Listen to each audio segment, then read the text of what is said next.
ارجع البصر هل ترى من فطور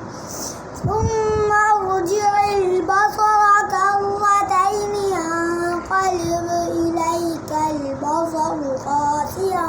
وهو حسير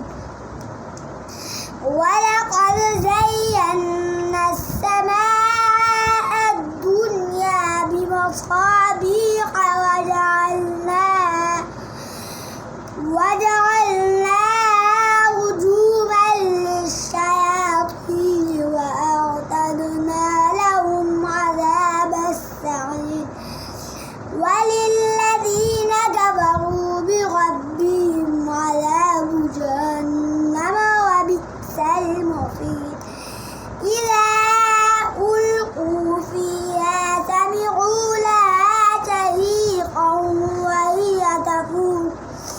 تكاد تميز من الغيظ كلما ألقي فيها فوج